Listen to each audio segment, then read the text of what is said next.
Medina como decano y como buen amigo, la invitación que me hace a contaros tal día como hoy una biografía de Tiburcio Pérez Cuervo en la que estoy trabajando desde hace mucho tiempo y que sinceramente tengo muy hecha, muy acabada, hasta el punto de que yo espero este año cerrarla. Estoy con todos los datos cogidos y una parte importante escrita ya, y espero cerrarla y poder darla a la imprenta.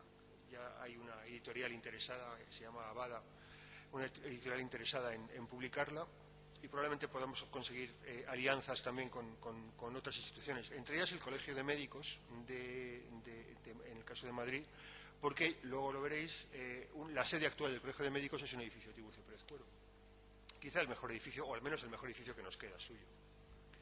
Bien, vamos a ver, pero que tengo que enfocar para allá. Vamos a empezar. Os cuento muy brevemente, porque tenemos muchas cosas de las que hablar y todas bonitas y todas importantes. ¿Por qué me interesó Tiburcio en un cierto momento?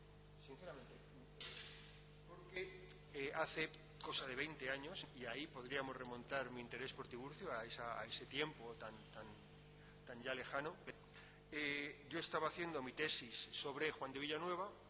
Hay un retrato magnífico de Juan de Villanueva, y una de las cosas que me planteé no era propiamente parte de la investigación ni necesariamente de la tesis, no tenía por qué contarlo en la tesis, de hecho eso no aparece, pero sí me planteé qué otros retratos de arquitectos había pintados por Goya. Y efectivamente, pues no era Juan de Villanueva el único retratado por Goya, había otros casos. El que estáis viendo es una copia, una muy buena copia, de Zacarías González Velázquez, del retrato de don Ventura Rodríguez por Goya. El retrato está hoy en un museo de Estocolmo, el original. En la Academia de San Fernando está esta copia que yo decía que es magnífica, de un pintor también magnífico, que es la que yo tengo fotografiada, por lo menos con el nivel de calidad que estáis viendo. Es un retrato del año 84, 1784, un año antes de que muriera don Ventura. Tiene, como veis, un plano en la mano, muy vestido con su casaca, un plano en la mano del enorme baldaquino de la Basílica del Pilar, con letra y con, bueno, como veis, un retrato muy de arquitecto, con la columna esa de la basa ática al fondo. Bien, hay otro retrato de arquitecto, conocidísimo, famosísimo, es el que a mí me daba pie a decir, bueno, ¿qué otros retratos hay también de Goya?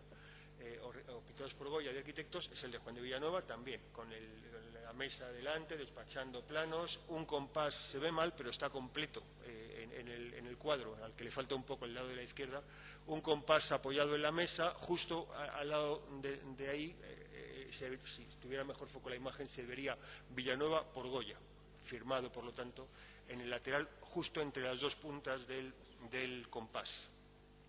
Hay más retratos. Este, por ejemplo, es uno que todos los...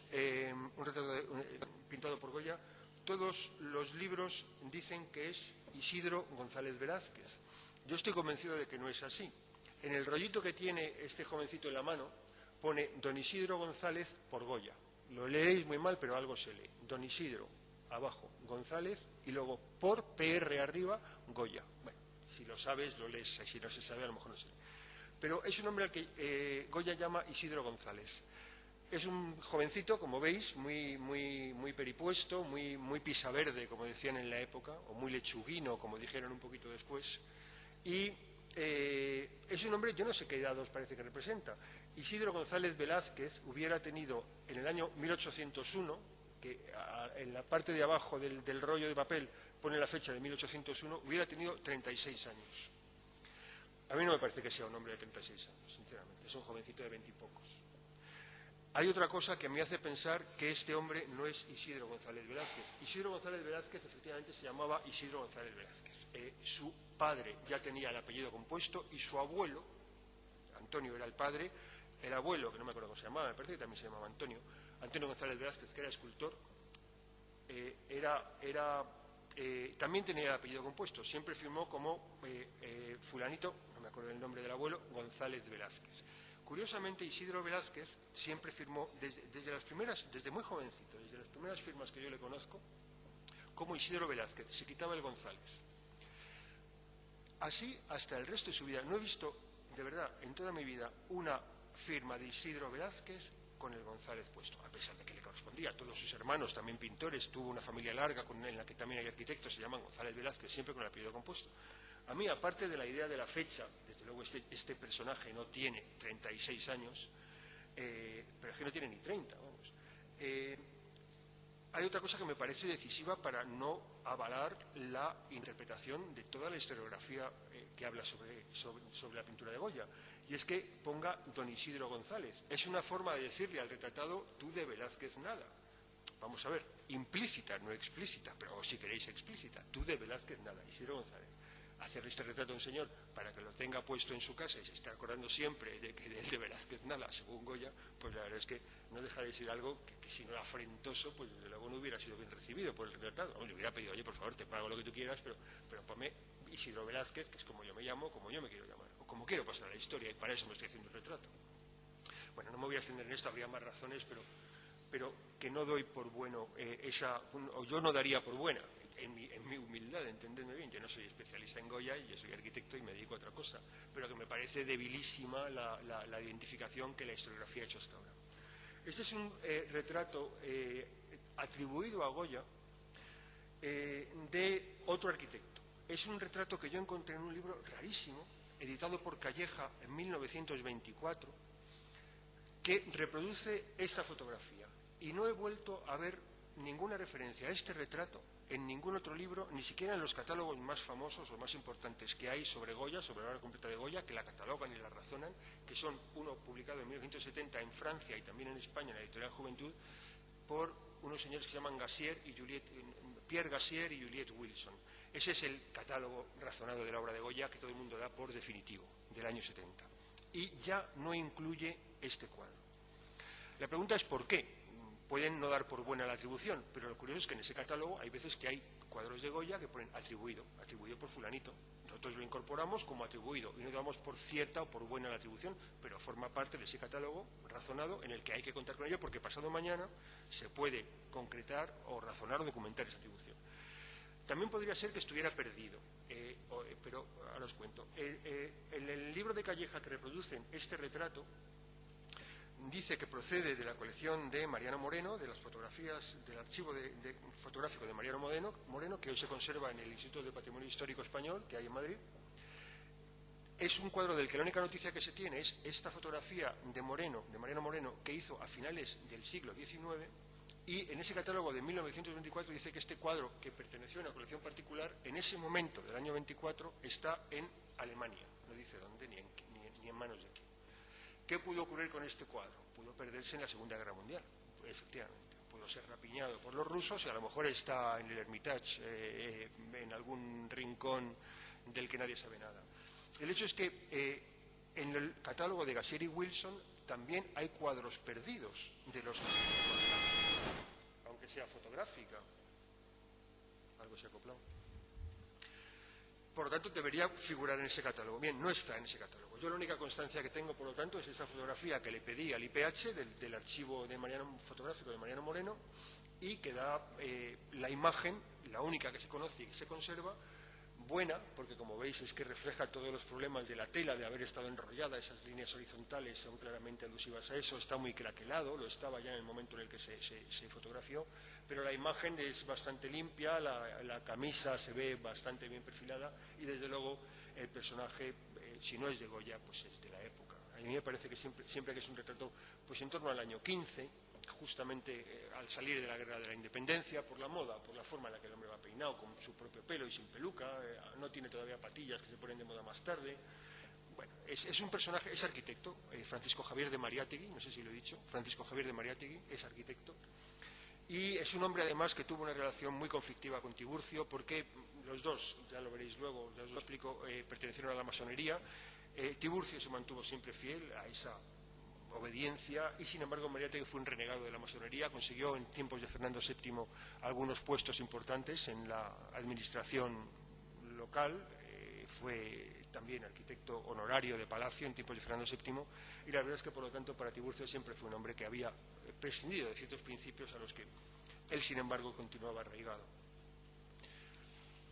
Hay otro retrato que va a ser importante para nosotros porque tiene que ver con Juan Antonio Cuervo. es un retrato fechado por Goya en 1819. Juan Antonio Cuervo es el tío de Tiburcio Pérez Cuervo. Juan Antonio Cuervo se llamaba Juan Antonio Cuervo y Álvarez Pereira. Era familiar de una dinastía de Álvarez Pereira arquitectos, todos ellos asturianos, que trabajaron mucho en Asturias y que probablemente habían decantado su vocación ya de crío cuando él vivía en Oviedo, que es donde nació, y cuando él actuó como aparejador de Ventura Rodríguez en la construcción finalmente no acabada del santuario de Covadonga, según el proyecto de Ventura Rodríguez, que no pasó de un comienzo de la cimentación. Se vino después a Madrid. Juan Antonio Cuervo trabajó en el estudio de Ventura Rodríguez y más tarde en el estudio de su sobrino, de Manuel Martín Rodríguez, que es con quien se formó, y luego empezó a tener una carrera exitosa y profesionalmente muy productiva en Madrid como arquitecto por su propia cuenta. Llegó a ser director de arquitectura de la Academia de San Fernando, era desde luego arquitecto y académico por la Academia. Y su obra más meritoria es con la que lo retrata Goya. La estáis viendo caer en esa especie de plano que cae de la mesa, con el compás áureo en la mano, ese plano que cae de la mesa de la iglesia de Santiago y San Juan en Madrid, una iglesia de la que hablaremos enseguida. Este hombre, en ese retrato tan aparatoso, como todos los que hemos visto antes, gente sentada, muy presentable, con su corbata puesta y abrochada, con su casaca, en este caso con uniforme de académico, más que se podía ser, y de director de arquitectura de la Academia, es como se retrata sentado con el compás, con un plano que refleja su obra. Es un retrato de arquitecto y un retrato de aparato, un retrato de los que tú pones en tu habitación, en tu casa, para presumir, para hacer gala de tu vida, de tu profesión y del éxito además al que has llegado en ella. El siguiente retrato, y el último, es del año 19, os decía, que se conoce de un arquitecto por Goya, es el de Tiburcio Pérez Cuervo. Aquí lo veis. Qué distinto, por decirlo, qué distinto de los que hemos visto antes. Todos retratos de aparato, todos retratos de personajes luciendo su profesión y su vida, y el éxito de su vida, todos con sus casacas, todos con sus mejores galas, para ese retrato en el que posan, en el que tienen atributos de su profesión y de su propia producción. Qué distinto es el retrato de Tiburcio Pérez Cuervo. Si no sabes qué es Tiburcio Pérez, porque lo pone en la esquinita de la izquierda a Tiburcio Pérez, dedicado por lo tanto por Goya, a Tiburcio Pérez Goya 1820, la verdad es que no sabes qué es arquitecto, nada te hace intuirlo siquiera. Es un hombre en mangas de camisa, con chaleco, con el cuello desabrochado, con las mangas remangadas, se ha quitado las gafitas que tiene en la mano derecha pues para posar y para que pueda estar bien representado, vestido de negro. Es un retrato del año 20, es el único, no es verdad, no es el único, hay dos cuadros, Goya solo pinta dos cuadros en el año 20. Uno muy al principio del año, en el que se retrata con el doctor Arrieta, porque a final del año 19 Goya ha tenido una enfermedad que lo ha puesto al borde de la muerte. Se retrata con el doctor Arrieta, que está como por detrás dándole un vaso de agua. Goya está muy descamisado, con una bata, tumbado en la cama, pasándolo muy mal, tiene una cara muy agonizante, y el doctor Arrieta le está consolando y dando un vaso de agua. Él hace ese retrato del doctor Arrieta curándole, se lo regala al médico, hoy se conserva también en no sé qué museo de Estados Unidos, y explica en una especie de leyenda larga, que parece que es autógrafa del propio Goya, al doctor Arrieta, que me salvó de una enfermedad que tuve durante el año, a finales del año 19. Lo pinta en el año 20. El único otro cuadro de Goya del año 20, conocido hasta ahora, es el que estáis viendo. Un hombre que en el año 20 solo pinta dos cuadros, y son estos dos. Uno muy de agradecimiento, un regalo, y este otro, que yo estoy convencido que también es un regalo. Luego volvemos a él, pero es el que faltaba. Como veis, os explico por qué me empieza a interesar Tiburcio Pérez Cuervo hace 20 años, en la línea de los retratos de Goya, y son todos los que habéis visto, los que tiene, incluso con el dudoso de ese Isidro González, que yo creo que no es Isidro Velázquez. Tenéis ese repertorio y estaréis conmigo en que el de Tiburcio es suficientemente singular. Me vais a permitir que lo llame Tiburcio ya desde el principio, porque por una parte ya estoy muy familiarizado con él, es casi de la familia, y por otra, él mismo hay un momento en el que firma, lo veréis en algún plano, solamente Tiburcio. dejó de firmar con el apellido Cuervo porque renegó de su tío, porque era un realista y un absolutista partidario de Fernando VII, y llega un momento en que incluso renuncia al apellido Pérez, probablemente porque es tan común y sin embargo su nombre es tan singular que firmando como Tiburcio ya es perfectamente identificable en sus planos. Luego veréis alguno firmando solo Tiburcio.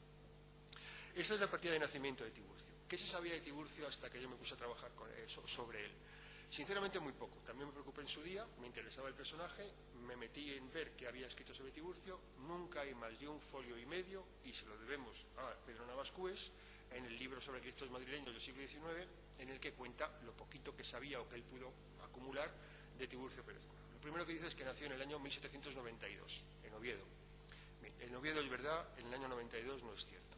Y lo que dice también Pedro Navascués es que su obra fundamental es el Colegio de Cirugía, que es lo más noble que se hizo en el Madrid de los años del siglo XIX, un poco posterior a Fernando VII, por la fachada atocha, que luego veremos que no es de Tiburcio Pérez Cuervo, con lo cual realmente el personaje no solamente no estaba bien construido del todo, sino que encima lo poco que sabíamos estaba mal construido.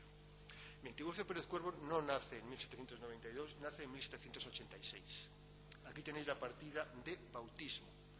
Y se ve muy bien que pone arriba una especie de cosa rara, Demetrio.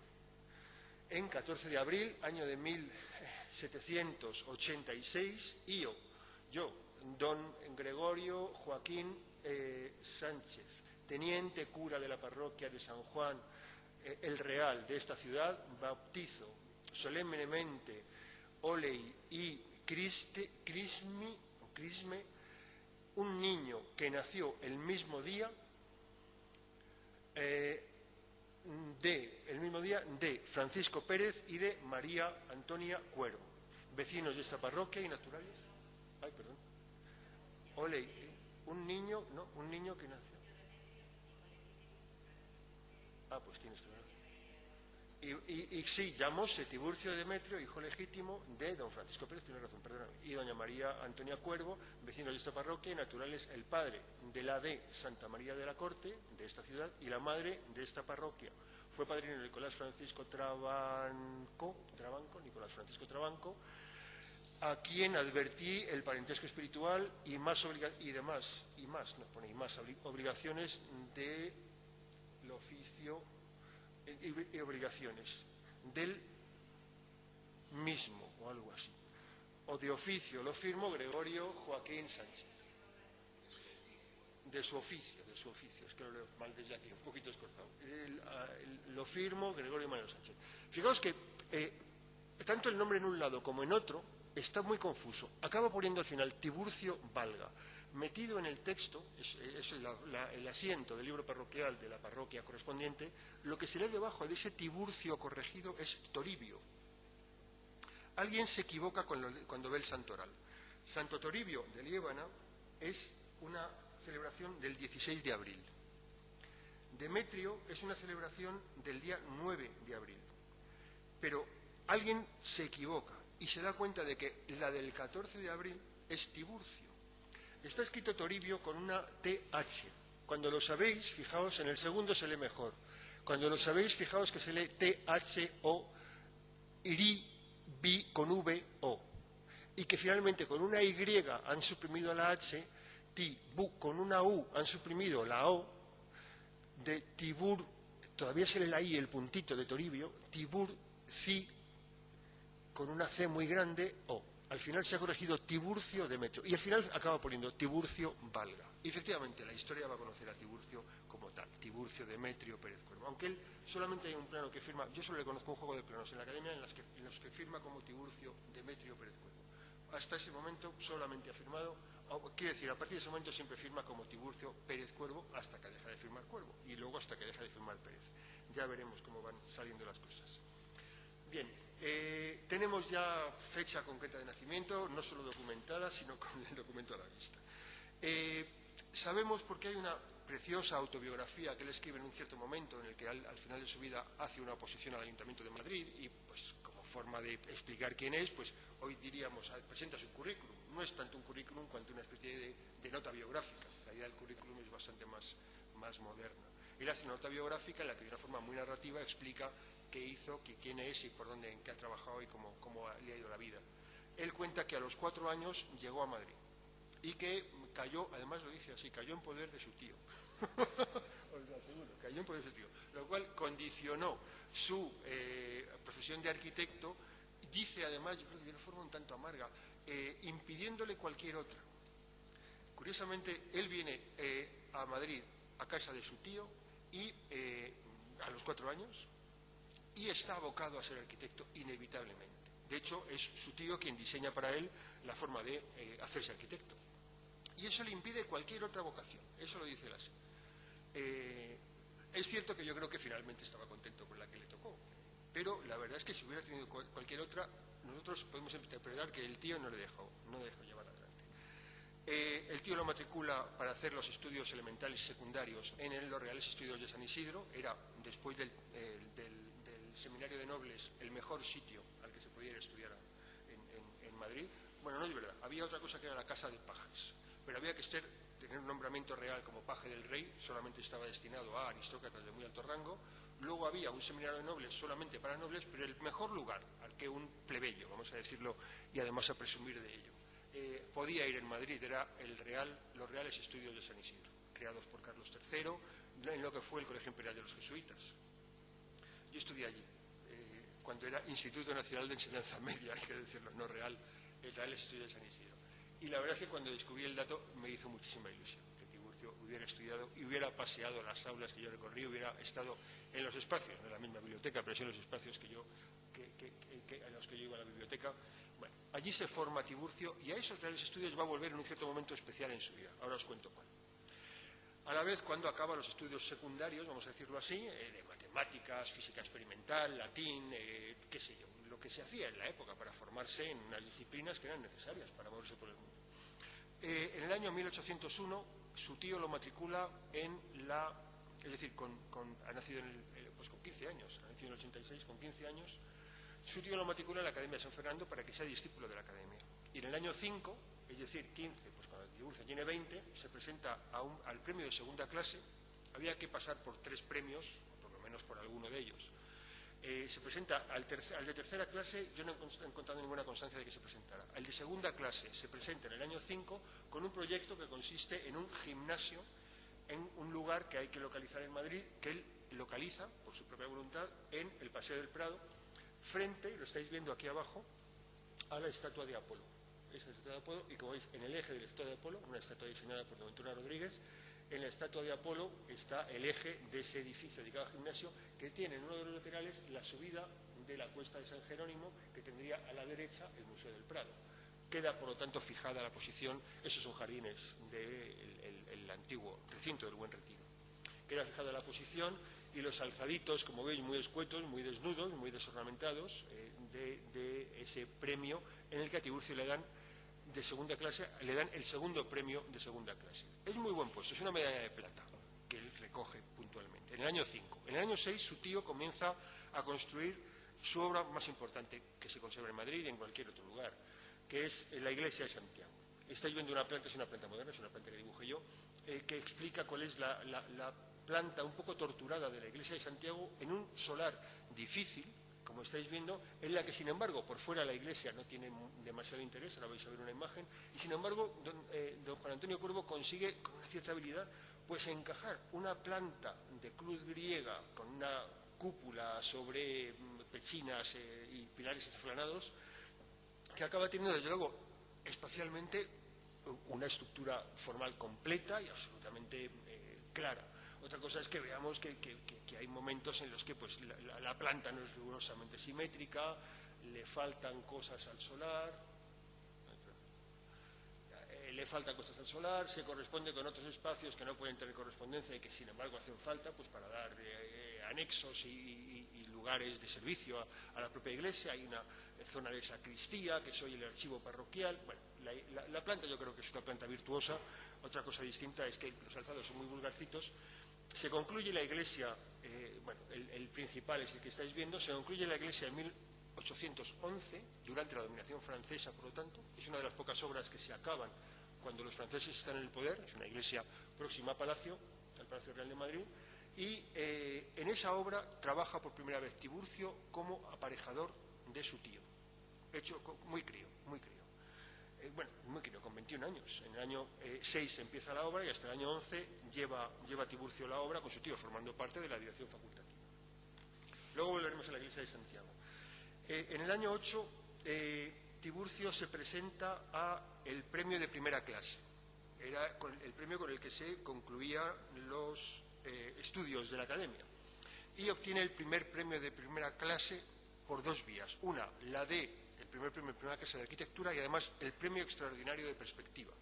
La imagen no es buena porque es un dibujo coloreado y también virtuoso en el trazo. La imagen del premio extraordinario de perspectiva, que no era preceptivo pasar por él se presenta y lo gana, es la que estáis viendo en esta imagen, que no es muy afortunada porque yo digo que el dibujo es mucho más nítido y mucho mejor. No tengo imagen del primer premio de primera clase, pero lo obtiene Tiburcio. Es decir, concluye su vida académica con los dos mayores premios posibles y, por lo tanto, de la forma más brillante posible. En el año 8, y además en un momento intermedio en el que acaban de salir los franceses, Madrid ya ha estado invadida, acaban de salir los franceses después de la derrota de Bailén, y Tiburcio en julio, Bailén me parece que es el día 7 de julio, si no recuerdo mal. Bueno, pues a finales de julio los franceses salen asustados porque la derrota de Bailén hace que los empiecen a subir españoles e ingleses a ocupar Madrid, y los franceses salen de la corte, y hay hasta diciembre en el que nuevamente, después de la batalla de Somosierra, Napoleón entra de nuevo en Madrid por Chamartín y acaba, desde luego, ocupando ya la ciudad por un periodo mucho más largo. Hay un momento extraño en el que aparentemente la ciudad vuelve a su ritmo normal. Es el que aprovecha Tiburcio a finales de julio para solicitar presentarse a esa convocatoria general de premios y ganar esos dos premios de la academia, con lo cual acaba el año 8, vuelve a entrar los franceses en Madrid, pero acaba el año 8 habiendo cerrado su vida académica de la forma, os decía, más brillante posible. Hay un momento durante el año 11 en el que vuelve a los estudios reales de San Isidro a completar su formación en matemáticas, el año 11 y el año 12. En el año 12 está Madrid ocupada por los franceses, pero vuelven a salir los franceses de Madrid. Y es un momento en el que Tiburcio, por su edad y por sus conocimientos, es reclamado por el Estado Mayor del Ejército de Madrid para que se incorpore a los ingenieros militares que en aquel momento están haciendo un levantamiento de las fortificaciones francesas del Retiro. Después de trabajar en el levantamiento de las fortificaciones francesas del Retiro, es destinado a Alicante para alistarse en el regimiento si era general del General España, pues sería de brigado de división, qué sé yo, del General España, también como ingeniero, dentro del cuerpo de ingenieros. Va a Alicante, pero finalmente aquello no se concreta, y en el año 13, a finales del año 13, vuelve a Madrid, ya los franceses han salido y se instala en la corte directamente. Es un momento en el que va a trabajar a las órdenes del ingeniero Antonio Prat, el ingeniero de la Marina Antonio Prat, que todos lo sabéis, es quien había construido el Salón de Cortes en el Oratorio de San Felipe Neri, aquí en Cádiz, para que se alojaran las Cortes desde el año 10 hasta el año 13, en el que se van a Madrid, llegan en enero del año 14 a Madrid. Ese ingeniero tenía el título de director de Cortes, me parece que se llamaba o algo así. Era el que tenía el título de quien tenía que crear los salones de Cortes y mantenerlos en funcionamiento y conservados para que pudieran hacer su oficio.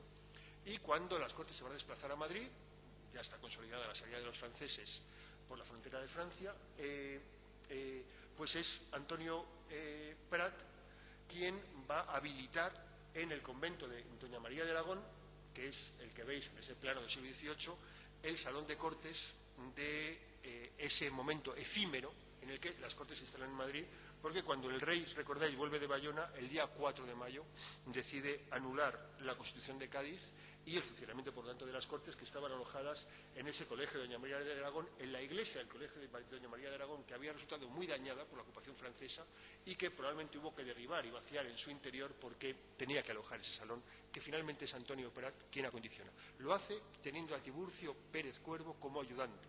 Es decir, ya está vinculado, como veis, a círculos constitucionales y liberales, y está haciendo de siguiente en el ranking de la dirección facultativa de la obra a las órdenes del director de la obra, que es Antonio Prat.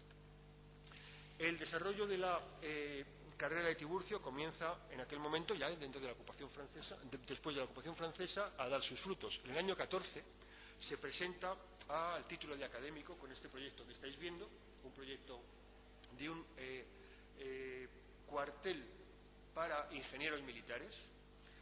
Fijaos que él ha trabajado con los ingenieros militares durante la guerra de la independencia y, por lo tanto, cuando le dicen que tiene que presentar una prueba de pensado, como decían en la época, un proyecto que elaboras en casa y que presentas como propio.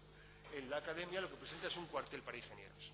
No hay localización concreta, como en el caso anterior, hay un edificio en el que la relación de la izquierda con la leyenda explica cuál es el uso de cada uno de los espacios. Un proyecto bonito, nuevamente muy desornamentado, con el que Tiburcio va a conseguir, con este y con otro, que es la prueba de repente, es un salón de baile con,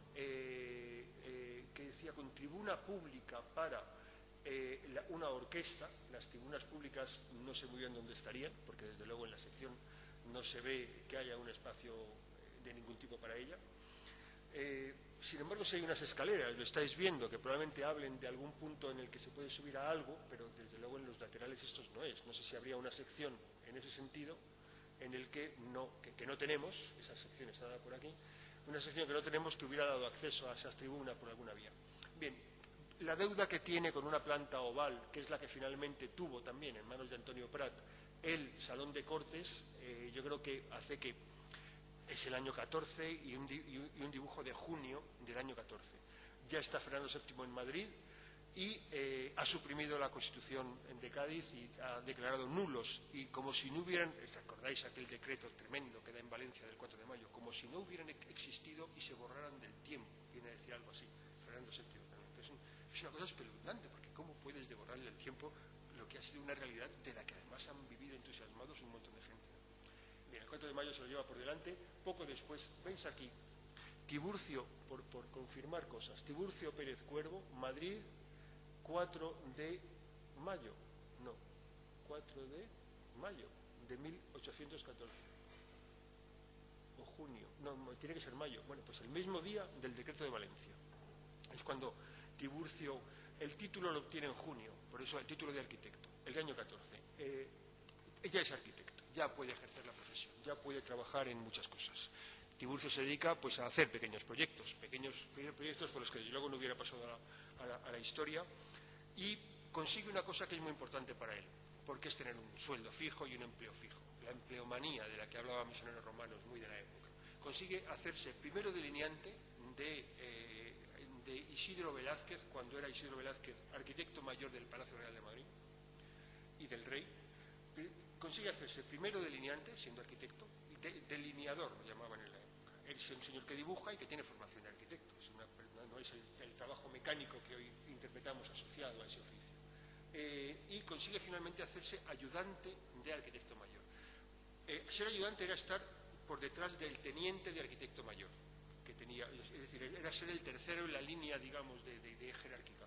Pero era un puesto importante, ser ayudante de arquitecto mayor. Son dos empleos que consigue Tiburcio, por lo tanto, al servicio del rey, al servicio de Fernando VII. Aunque más directamente vinculado a la oficina de proyectos y a la oficina técnica de arquitectura que había en Palacio, vinculada a Isidro Velázquez. En el año 20 empieza el trienio liberal, ya sabéis, el pronunciamiento de Riego en Cabezas de San Juan, cerca de Sevilla, y un momento en el que en marzo el rey no tiene más remedio, el 9 de marzo exactamente, que jurar la Constitución, un hito dentro de la Revolución Liberal, ese 9 de marzo, después del 1 de enero del pronunciamiento de Riego, y se empieza a preparar, después de ese juramento, digamos, privado y particular que hace en Palacio el rey, se empieza a preparar un nuevo salón de cortes para unas cortes que, con la Constitución de Cádiz en la mano, van a empezar a administrar y a regir y a gobernar el país, con el rey subordinado, con el rey como sancionador de las leyes que allí se dicten, pero desde luego subordinado a los dictados de las leyes que ya no hace él o su camarilla, sino unas cortes. Ese salón de cortes vuelve a sentarse, porque está recuperando el criterio del año 12, la Constitución del 12, quiere decir, vuelve a sentarse en el mismo colegio de Doña María de Aragón, pero en manos de, esta vez, en el proyecto, en manos de Isidro Velázquez, el arquitecto mayor del rey. Nuevamente vuelve a estar Tiburcio Pérez Cuervo vinculado a la obra como ayudante, en este caso es como parte de la dirección facultativa, pero no ya como aparejador, sino como segundo arquitecto de la obra, porque así lo pide Isidro Velázquez. Bueno, las plantas, yo no me voy a detener esto porque nos llevaría muchísimo tiempo. Las plantas, la sección y la fachada que Isidro Velázquez propone son las que estáis viendo en estos dibujos maravillosos que se conservan en la Biblioteca Nacional de Madrid. Es un salón oblongo, como habéis visto, es un salón oval, con dos exedras en cada uno de los extremos, con los escaños enfrentados entre sí, una fachada que en algún libro he leído que no se llegó a construir en manos de Isidro Velázquez, o que no llegó a verse nunca acabada. La prueba de que sí llegó a verse acabada es esta fotografía inédita que encontré en un archivo fotográfico nuevamente. Es la fachada que veis en el dibujo anterior de lo que hoy llamamos el Senado y de cómo la construyó Isidro Velázquez cuando era pues, un templo a las Cortes. Tiene algo de templo, de fachada de iglesia, si queréis. Antiguamente eso había sido una iglesia y probablemente algo de aquel eco se conserva en la fachada. A mí siempre me ha llamado la atención que no hay escaleras para entrar por esa puerta solemne. O se ponían de madera y provisionales en un cierto momento, o aquí hay un problema, desde luego, como estáis viendo. Curiosamente, es verdad que al salón se entraba por esos laterales también, por lo tanto, probablemente esto, y con una estructura de madera provisional, se convertía en escaleras cuando hacía falta, porque había un acto solemne al que acudía el rey, como por ejemplo el del 9 de julio, en el que jura la Constitución en las Cortes ya habilitadas, por Isidro Velázquez y por Tiburcio Pérez Cuervo. Esa fachada se ha visto modificada después por Aníbal Álvarez, y esa misma fachada, en la visión fotográfica, se encuentra, convertida en Senado en la época del franquismo, se encuentra implícita en esto, pero con esos, como veis, remates entre barrocos y tardoherrerianos, que sé yo, muy propios de ese estilo imperial, más de época de años 40 del siglo XX. Ese es el interior del Salón de Cortes. La verdad es que todo el mobiliario tiene que ser nuevo, pero desde luego toda la estructura de tribunas, de balaustradas, de órdenes aplicados, de techos y de sus artesonados, sus motivos decorativos corresponden a la época de Isidro Velázquez y de Tiburcio Pérez Cuervo y, por lo tanto, forman parte de la adaptación a ese espacio que hicieron ellos. Bien, os decía, el año 20 empieza para Tiburcio como vida profesional, trabajando para el rey, trabajando a las órdenes de Isidro Velázquez en Palacio y haciendo también una vida profesional que tiene en paralelo una vida de amistad. Una amistad que tenemos que vincular muy claramente a Goya. El capítulo de mi libro sobre Tiburcio, en este caso, se llama Cita en la Quinta de Goya. ¿Por qué? Esto es la finca de Goya, la quinta de Goya, pero que no era solamente una quinta, era un terreno productivo. Es el que veis con una tinta clarita y leve, perfectamente definido, acotado por esas especies de cerca, es el terreno de la quinta de Goya. Tenía una zona de caballerizas en la entrada.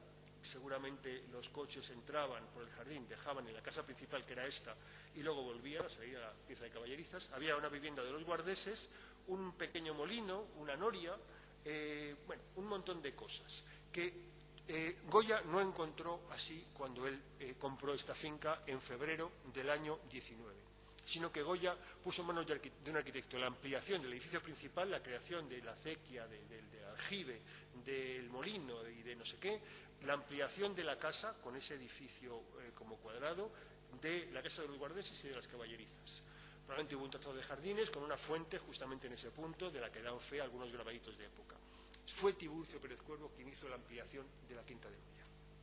Fue Tiburcio Pérez Cuervo quien, a la vista del pabellón de adobe de 2 plantas, donde estaban justamente las pinturas negras que finalmente acabó pintando Goya aquí, añadió esa otra zona de construcción mucho más moderna, mucho más vivible, no voy a decir palaciega, pero desde luego mucho más presentable, mucho menos humilde, con una escalera aparatosa y, curiosamente, según descripciones posteriores, con 5 crujías paralelas.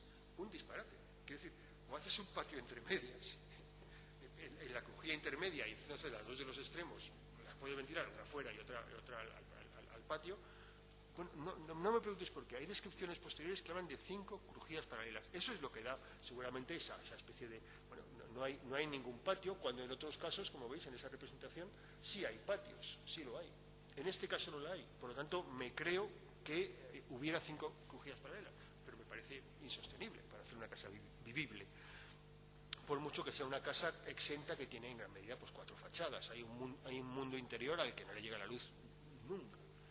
Bien, esa ampliación la hace Tiburcio Pérez Cuervo. Es el momento, en ese año 20, cuando probablemente esa ampliación ya ha acabado y Goya se ha trasladado a vivir a la quinta, en el que Tiburcio es retratado, en el año 20. yo, ante este retrato, siempre pienso que es un retrato en el que Tiburcio está en casa de Goya, probablemente ha acabado la obra, va a visitarlo, va a verle. Tiburcio puede tener con Goya una cierta relación, pero solo relativa. Goya está sordo como una tapia desde el año 93. Se llevan 40 años de edad. Goya nació, como sabéis, en el año 46 y Tiburcio en el año 86. Se llevan 40 años de edad. Y además, desde el año 93, Goya está sordo como una tapia. Es decir, la relación, yo no sé si habéis tenido, mi suegro estuvo muy sordo al final de su vida mucho tiempo. Yo tenía una relación espléndida con mi suegro y, sinceramente, al final de su vida nos relacionábamos muy poco. Nos teníamos toda la simpatía del mundo y todo el cariño del mundo, pero podíamos hablar un poco. Que Tiburcio fuera muy amigo de Goya, a mí, ¿qué queréis que os diga? Puedes tener simpatías, afinidades, te puedes relacionar con una persona, pero muy relativamente cuando no has podido tener una conversación con él, nunca, desde el año 93. Tiburcio en el año 93, nació en el 86, tenía 7 años. La relación, por lo tanto, de amistad, de la que todos los comentaristas de este retrato con Goya hablan, a mí me parece dudosísima. No solamente en términos generacionales, en términos de imposibilidad de comunicación. Cuando Goya retrata a Tiburcio no como arquitecto, sino como alguien que está en mangas de camisa, desabrochado y remangado en su casa, a mí me parece que está describiendo una persona que forma parte no de su círculo de amistades. Si todos los demás, el tío de Tiburcio, Juan Antonio Cuervo, es muy amigo de Goya. El retrato de Goya de Juan Antonio Cuervo pone Juan Antonio Cuervo de su amigo Goya. Se declara explícitamente amigo de un señor que además era un absolutista convencido y militante. Cuando Goya hace este retrato, me parece que está representando a alguien no porque es su amigo, sino porque forma parte de su círculo de la mayor intimidad, de su círculo casi diría familiar. Es un hombre que ha ido a casa de Goya. Goya no ha ido a retratar a Tiburcio a su casa, faltaría más. Está en casa de Goya y Goya le ha dicho: Tiburcio, ponte ahí, que te voy a hacer un retrato. Yo no creo que te voy a, sinceramente, pero tal cual estás, en mangas de camisa, remangado y desabrochado. Te quitas las gafitas, que me va a dar mucho la lata a tener que hacer reflejos y no sé qué, y te voy a hacer un retrato. La pregunta es: ¿qué pinta Tiburcio en casa de Goya? Por mucho que le haya hecho la obra y por mucho que, efectivamente, pues, tenga una relación muy directa con ellos. Yo tengo una respuesta un tanto insólita y que, a pesar de que tengo, sinceramente, yo creo, una biografía documentadísima, rigurosamente y con papeles que mostrar y a los que referir, a los que remitir, o los que transcribir, yo creo que hay un momento en toda biografía que necesita un salto especulativo, inevitablemente. Hay momentos en los que tienes que decir: bueno, yo tengo pocos datos, tengo que plantear una hipótesis verosímil, que no contradiga ninguna de las anteriores, pero que por primera vez aporte una cierta luz a ciertos vacíos que hay en la biografía de Tiburcio y en la de Goya, y también en la de el personaje que veis retratado en una de las pinturas de Goya, en unas de las pinturas negras de Goya, que todo el mundo identifica. Justo después de morir Goya, hay un pintor que ha asistido a sus últimos momentos en Burdeos, que viene a Madrid a hacer el inventario de lo que deja en su casa, un tal Brugada, no me acuerdo el nombre, no sé cuánto es Brugada, y cuando tiene que explicar quién es el personaje aquí retratado, dice doña Leocadia Zorrilla. Mi hipótesis, salto en el vacío absoluto, pero compatible, de verdad, ya os explico, aunque sea muy brevemente las cosas, con esta historia, es que a quien Tiburcio va a ver, a la Quinta de Goya, es a doña Leocadia. Doña Leocadia nació en el año, si Tiburcio nació en el año 86, ella nació 2 años más tarde, tiene 2 años menos, en el año 88, por lo tanto. Se lleva 2 años con Tiburcio, se lleva 42 años con Goya, doña Leocadia Zorrilla. Está casada con un señor que es comerciante en Madrid y que la ha denunciado en el año 12, dice, pone una demanda de separación el 25 de abril del año 12 por, dice este señor, Isidoro Beis, con W se llama, se escribe, impone una demanda de separación el 25 de abril de 1912 por infidencia, trato ilícito y mala conducta, agregándose un genio altanero y amenazador, el de esa señora, la señora de armas tomar. Ya el año 11 había puesto a trabajar a 2 procuradores para que, representando a su propia persona, tomaran las acciones y derechos necesarios en diligencias judiciales y extrajudiciales. y para hacer cierta información de testigos sobre la conducta y trato ilícito que observa su mujer, doña Leocadia Zorrilla, de esta vecindad, y sobre dichos particulares las demás gestiones que le conduzcan. Ya la había denunciado porque la relación que tenía con ella no era buena. Pero por infidencia y trato genio altanero y amenazador, la denuncia en el año 12. En el año 19 o 20, no se sabe muy bien, doña Leocadia se va a vivir con Goya, a la casa de Goya, y se lleva a su hija, a una hija que se llama Rosarito Beis. Con su marido, doña Leocadia ha tenido 2 hijos anteriormente. Javier es uno y el otro no me acuerdo cómo se llama. Joaquín, 2 hijos, Joaquín y Pedro Guillermo Isidoro. Uno nace en el año 8 y otro nace en el año 11. En el año 12 es cuando ya impone una demanda de separación su marido Isidoro Beis. Rosarito Beis nace en el año 14, cuando ya está la demanda de separación puesta. Otra cosa es que, es verdad, nace en el domicilio conyugal y el marido la reconoce. La reconoce como no puede ser de otra manera. Es decir, en aquel momento y hoy mismo, si tú, mujer, y estás casado con ella, tiene un hijo, tiene tus apellidos. Hoy mismo eso ocurre. Y en la época también ocurría. Y don Isidoro Beis sigue casado con su mujer y le da sus apellidos a la hija que ha tenido en el año 14. Pero cuando esa mujer se va de casa y se va a vivir con Goya, se lleva a su hija. Probablemente la única de la que, por lo menos don Isidoro Beis, tiene serias dudas sobre su paternidad, o de la que tiene la certeza de que no es padre. Bien, hay un momento en el que, os decía, eso ocurre en el año 19 y en el año 20. Todo el mundo interpreta que Rosarito puede ser hija de Goya y doña Leocadia puede ser más que ama de llaves de parte de su familia doméstica. Doña Leocadia efectivamente era una mujer de armas tomar y además de familia noble, hidalga. Cuando se casa tiene una dote que su marido se encarga de dilapidar, que es una auténtica fortuna, 200 y casi un cuarto de millones de reales. Es la dote de doña Leocadia, aparte de tierras que su marido también se encarga de vender porque quiere sacar adelante un negocio familiar que nunca acaba de salir a flote. Bien, es una mujer que finalmente se acaba, no me extraña que fuera agresiva con su marido cuando dilapida su fortuna, le vende las tierras y encima sigue siendo un fracasado. Esta mujer se acaba yendo a vivir con Goya. Todo el mundo sabe que, formando parte de su familia doméstica, decían en la época, formando parte del mundo que cuida al viejito. Tiene 42 años de diferencia con Goya, esa señora. El mito de la potencia sexual, si me permitís explicarlo así, de Goya, es un mito muy arraigado entre sus biógrafos. Es un hombre que efectivamente tuvo 20 hijos de su mujer, de Josefa Valleu, de los cuales solo sobrevivió uno. Tenían no sé qué problema de gestación o de parto. Solamente sobrevivió uno, pero la señora efectivamente tuvo 20 embarazos. Doña Josefa Valleu murió en el año 12. Desde el año 12 un hombre, efectivamente, como Goya, pues probablemente tuvo relación con otras mujeres.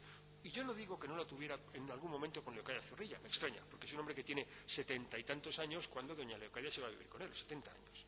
Y ella tiene 30 y muchos, pero hay una diferencia de 40 y tantos años de edad.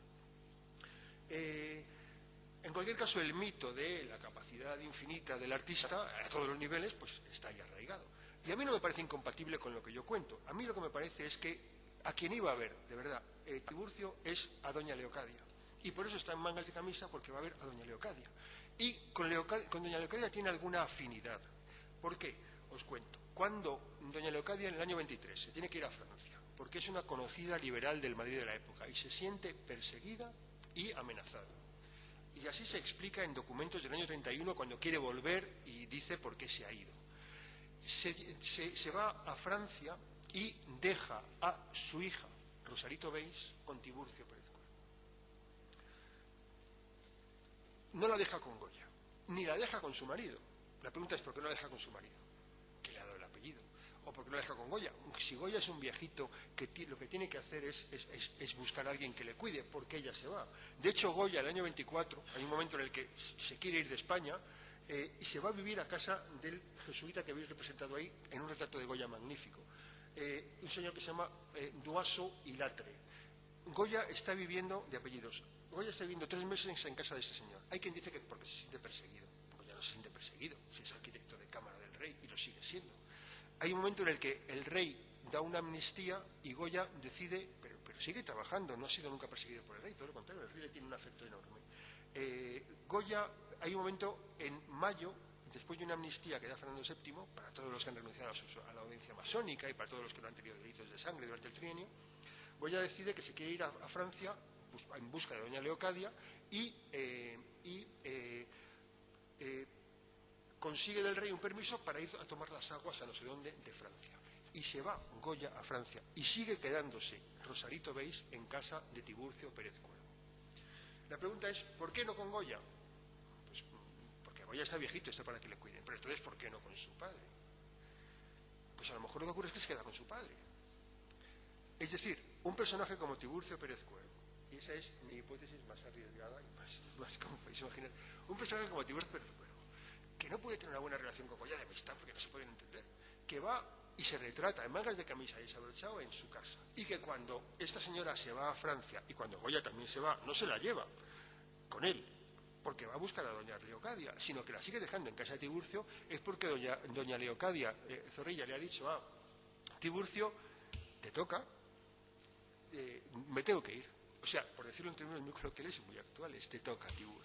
No hay más remedio, me tengo que ir, voy a estar perseguida, no puedo llevarme a la niña, no sé cómo voy a pasarlo, y hasta que no llegue Goya y se asiente en un lugar concreto y aquello empiece a funcionar, pues no puedo reclamarte a la niña. El hecho es que la niña se queda con Tiburcio, eso está documentadísimo y dicho en la propia biografía de doña Rosarito Beis. Y acaba el trienio liberal con un momento en el que efectivamente todo el mundo se siente perseguido, todo el mundo que ha tenido algún protagonismo en el trienio, y el propio Tiburcio se extraña de que a él no se le represalíe, hasta que llega un momento en julio del año 1824, estamos hablando del año 1824, en el que se recibe en el Palacio Real de Madrid este anónimo firmado por un verdadero realista. El anónimo es estremecedor. Dice, don Tiburcio Pérez Cuervo, es que lo tengo transcrito, pero lo podéis leer, don Tiburcio Pérez Cuervo, empleado de las obras de albañilería del Palacio de Vuestra Majestad, está asombrado él mismo al ver que Vuestra Majestad no le ha separado de su destino, siendo tan pública su adhesión al vil sistema que por desgracia ha reinado más de 3 años. Él, en el horrible asesinato que se cometió contra don Matías Vinuesa de triste memoria, decía por las calles iba a darle la extrema unción.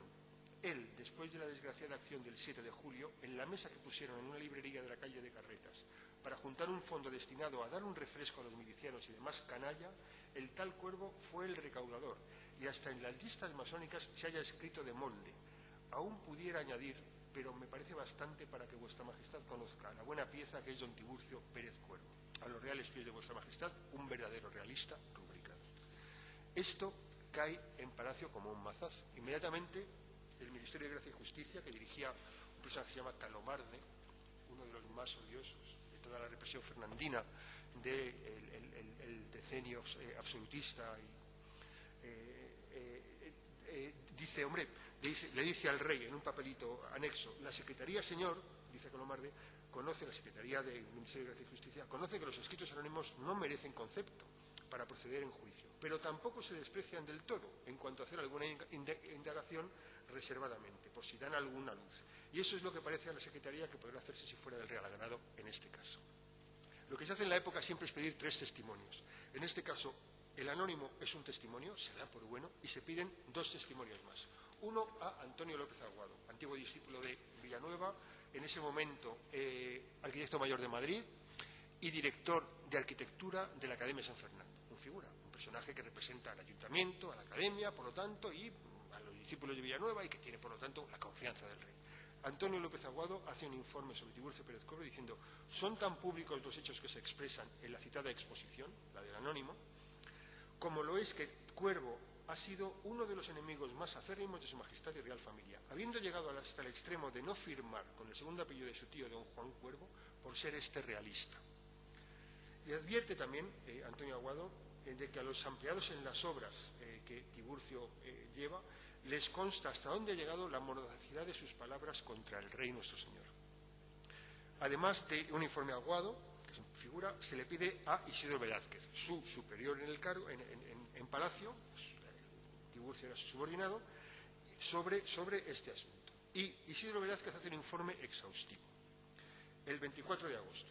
Esto se ha recibido a finales del mes de julio. Entonces informa a don Isidro. Es que es muy revelador todo esto, os lo voy a leer porque es impresionante. Dice, de las averiguaciones que él mismo ha hecho. Resulta que en una lista que anda impresa de los individuos que pertenecen a la masonería han visto y leído el nombre de don Tiburcio Pérez y Cuervo, siendo el cuarto o quinto individuo que se haya inserto en ella. Consta asimismo haberle oído al referido Cuervo que se maravillaba de que su majestad le siguiese dando el sueldo, pues conocía que debía estar separado de la real servidumbre y que, sin que pudiera remediarlo, seguirían sus ideas constitucionales, pues creía que la Constitución era gran cosa y digna de conservarse. Con respecto a la operación del 7 de julio de la que se habla aquí, efectivamente, esa es una operación famosísima en el trienio. Es la Guardia Real acantonada en el Pardo. Hay un día que llega a Madrid y se echa sobre el Madrid para intentar proclamar el absolutismo de nuevo, encabezado por Fernando VII. La milicia nacional en el momento está avisada y hay una recepción de la Guardia Real en Madrid apoteósica, en el sentido de absolutamente victoriosa y que se lleva por delante a la Guardia Real por parte de la milicia nacional, que era una especie de milicianos voluntarios todos, que eran los mejores garantes del régimen constitucional y del liberalismo del trienio. Hay un momento, la jornada del 7 de julio es gloriosa. En la última batalla, luego lo veréis en una imagen, de ese rechazo de la Guardia Real en Madrid, se produjo en la Plaza Mayor de Madrid, donde hoy una de las calles, en la época se llamaba de la Amargura, hoy se llama del 7 de julio, como una de las operaciones victoriosas de la milicia sobre la Guardia Real. Bien, dice don Isidro Velázquez, al que por cierto tengo retratado en un retrato magnífico, demasiado violento de color, perdonadme, pero un retrato magnífico de Vicente López, por ver los testimonios que daba este hombre más o menos en esta época, cuando está retratado.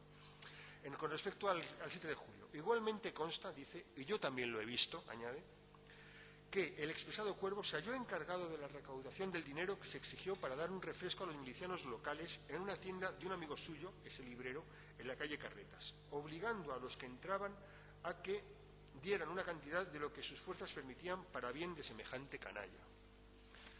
Bien, hay un momento ya por acabar con el texto de don Isidro, que dice, por último, consta también habérsele visto al referido Cuervo en todas las asonadas, que hubo muchas en el trienio, y que en una de ellas le oyeron decir, dirigiéndose a la ventanilla del coche de su majestad en ocasión que salía a paseo, mira, narizotas, Constitución o muerte, ya sabéis que es uno de los gritos de la época, o si no, ya lo verás. Estas son las noticias que he podido adquirir respecto a la conducta observada por Tiburcio Pérez y Cuervo durante la época del sistema llamado constitucional, pudiendo decir además por mi parte que en todas las ocasiones que se ha ofrecido hablar de asuntos relativos a la Constitución he observado que Cuervo se ha manifestado siempre como un amante decidido de ella. Bien, hay un momento en el que, a la vista de estos testimonios y de otros que se dice que se han recogido orales a propósito del personaje, la Secretaría, y es un escrito de Calomarde, de nuevo, de su puño y letra, entiende que Cuervo, tanto por lo que resulta de estos informes como por los que otras personas de su ramo han dicho en la misma Secretaría, es un grande liberal y que le corresponde ser colocado en la continuación de la lista de Andújar, esto es, separado de su empleo y abono de sueldo hasta el 31 de octubre de 1823.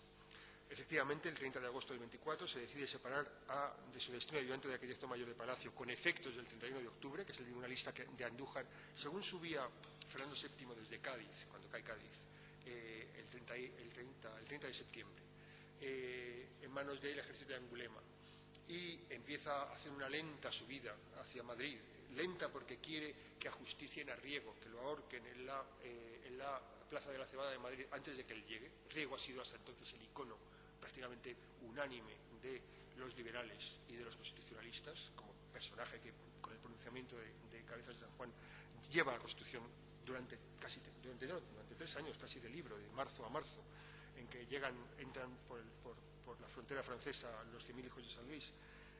Quiere que lo ajusticien antes de que él llegue, pero en Andújar se para y hace una lista exhaustiva de todos los personajes que están a sus reales órdenes en Palacio para que sean destituidos del cargo y para que lo sean además antes de que él llegue. No quiere volver a verlos y sobre todo no quiere tener enfrentamientos ni problemas.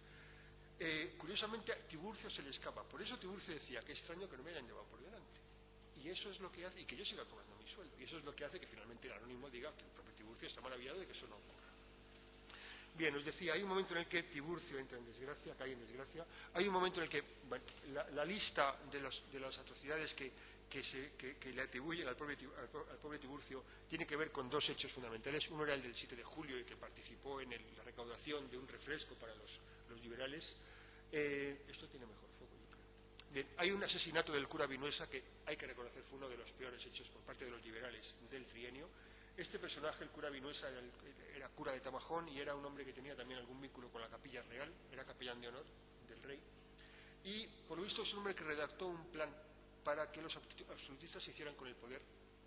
Pues un plan que era una especie de simpleza, de disparate, pero que decía que si el rey convocaba a todos los estamentos más importantes, a las cortes, al gobierno, no sé qué, en palacio, y alguien cerraba las puertas de palacio y los aprisionaba allí, y el infante don Carlos se dedicaba a levantar a todas las guarniciones de Madrid, que le seguirían sin ninguna duda, pues automáticamente se abolía el régimen constitucional, todas sus fuerzas vivas estaban aprisionadas en palacio y por lo tanto se podía convertir aquello en una especie como de vuelta al antiguo sistema de rey neto. Esos papeles le fueron encontrados en enero del año 21 a este capellán de honor del rey, Matías Vinuesa, y automáticamente el hombre fue encarcelado. Se le enjuició y todo el mundo quería, entre los liberales del Madrid de la época, que hubiera un castigo ejemplar de lesa libertad, decían en la época, hoy diríamos lesa patria, de lesa libertad, dicen en la época, y querían que hubiera una condena ejemplar, es decir, a muerte de este personaje. Y curiosamente, cuando los jueces dictaron su sentencia, lo habían sentenciado a 10 años de cárcel. Este hombre estaba en aquel momento encarcelado en lo que se llamaba entonces la calle de la Corona, es un edificio que hoy ya no existe, la calle de las Cabezas, y era una cárcel para sacerdotes, una cárcel del clero, por decirlo así, especializada exclusivamente en el clero. Este hombre estuvo allí encarcelado hasta que se dictó sentencia en mayo, y el 4 de mayo, haciendo coincidir esa fecha con el momento en el que el decreto de Valencia da por abolida la Constitución del año 12, en el año 14, cuando el rey lo hace viviendo de Bayona, el 4 de mayo habían quedado en la plaza la Puerta del Sol de Madrid, desde las 11 de la mañana, todos los liberales más exaltados de Madrid para darle extrema unción a Vinuesa, hay que decirlo así. Y todo el mundo lo sabía en Madrid. De hecho, se había quedado en que a las 2 empezaba a subirse la calle de Carretas para llegar a lo que es la Plaza de Tirso de Molina, bajar una callecita paralela a la de la Magdalena, que es donde estaba la cárcel de Corte. Y a las 2 empezó a subir la turba. El lugar estaba absolutamente controlado no por la Milicia Nacional, sino por otra guardia más vinculada a la figura del rey o del ayuntamiento, y finalmente la turba entró en la cárcel. Mataron de un martillazo a Vinuesa, de un martillazo en la cabeza, el personaje siniestro es este. La guardia no lo defendió, o lo defendió haciendo el paripé de que lo defendía, entró la turba y efectivamente nadie acabó de defenderlo, de un martillazo en la cabeza lo mataron y su cuerpo fue arrastrado lavapiés abajo por aquella turba en un relato estremecedor, que acaba, a ver si os lo leo porque acaba explicando que su cuerpo mutilado de forma espantosa, es un testimonio de época, fue arrastrado bárbaramente por las calles mientras que las mujeres de un vulgo insensato se disputaban el horrible placer de manchar sus manos en aquella sangre caliente. Así tuvo lugar el abominable asesinato del sacerdote don Matías Vinuesa. Era cura de Tamajón y a partir de entonces esto, que era raro, pero no era la primera vez que ocurría en Madrid, empezó a llamarse de una manera distinta. El matar a alguien porque el pueblo le odiaba. Ya había ocurrido, por ejemplo, con el marqués de Perales, en el año 8. Era regidor de la villa y fue apuñalado en su casa palacio, que tenía acceso por la calle de las Cabezas, justamente donde estaba la cárcel de Corte, y su cadáver fue arrastrado sobre una estera para echarlo luego a los perros, tras conocerse que los cartuchos para los 8.000 fusiles que repartió la Junta Militar entre el pueblo estaban llenos de arena en lugar de pólvora. Hubo otro personaje, un tal Luis Biguri, que fue asesinado y su cadáver atado a una soga y arrastrado por las calles.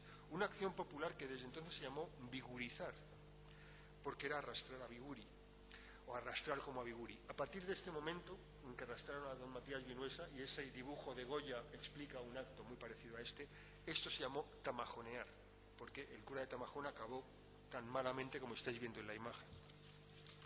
Bien, en esa dudosísima hazaña, parece que tuvo, si no protagonismo, yo dudo que Tiburcio fuera de los que subieron, entraron, ajusticiaron y arrastraron, lo dudo mucho, quiero dudarlo, permitidme que quiero dudarlo. Pero en aquella triste hazaña, es decir, en pretender ajusticiar a Vinuesa, cuando decía Tiburcio, vamos a dar la extrema unción a Vinuesa, me temo que estaba el personaje del que estamos tratando. Bien, este es uno de los hechos del famoso 7 de julio de 1822 en Madrid, cuando en la madrugada entra la Guardia Real que proviene del Pardo y se le opone una milicia nacional voluntaria hecha de gente absolutamente liberal y convencida y militante, que se lleva por delante a un cuerpo absolutamente bien entrenado y de oficiales y soldados absolutamente disciplinados y profesionales. Bien, es uno de los hitos de esa época. Bien, después del anónimo, que es a lo que iba, Tiburcio no tiene más remedio que devolver a Rosarito Beis a su madre. Está documentado que en septiembre, recordad que el anónimo es de julio, el cese de Tiburcio en sus puestos al servicio del rey se produce en agosto. En septiembre doña Leocadia Zorrilla viene a buscar a su hija y a finales de septiembre está ya en Burdeos con la niña y con Goya. Tiburcio ve que el suelo se le ha hundido bajo sus pies, es decir, se le ha acabado su trabajo, va a ser perseguido y no tiene más remedio que soltar a la niña, no puede seguir asumiendo. Es verdad que coincide con un momento en el que Goya ya está sentado en Burdeos y por lo tanto su madre dice, bueno, pues me la puedo llevar porque tengo dónde llevarla.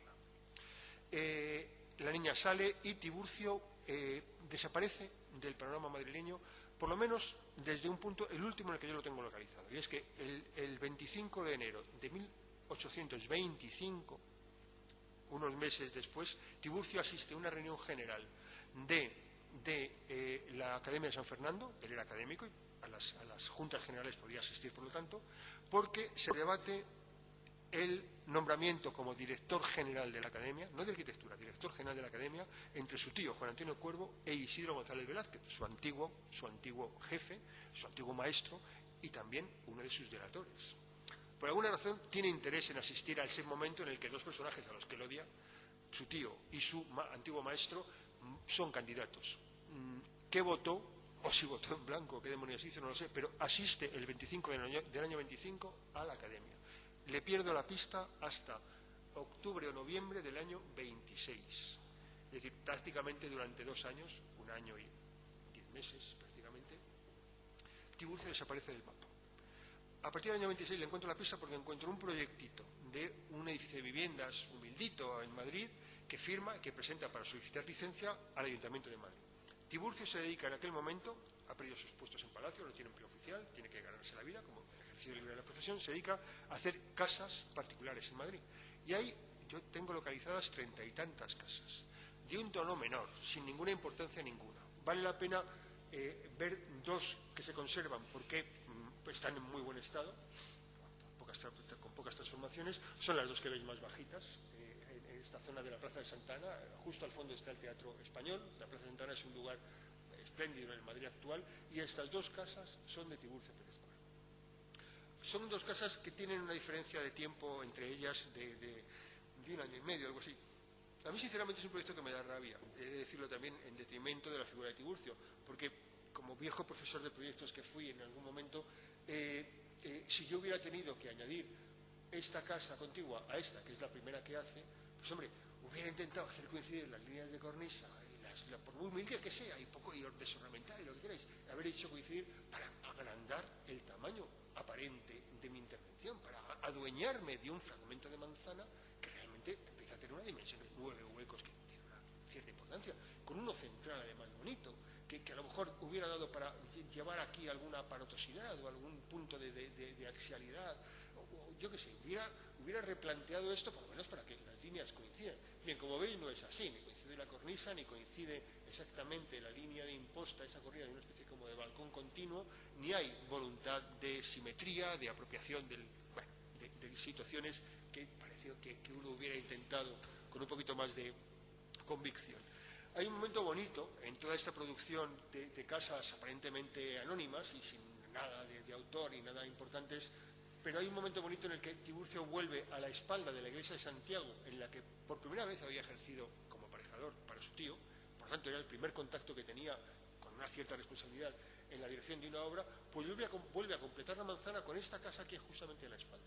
Es una casa buena, una casa estupenda, de las mejores que construyó, de las más grandes. Fijaos que tiene 3 fachadas, una de ellas bien larga, y es una casa muy singular por varias razones.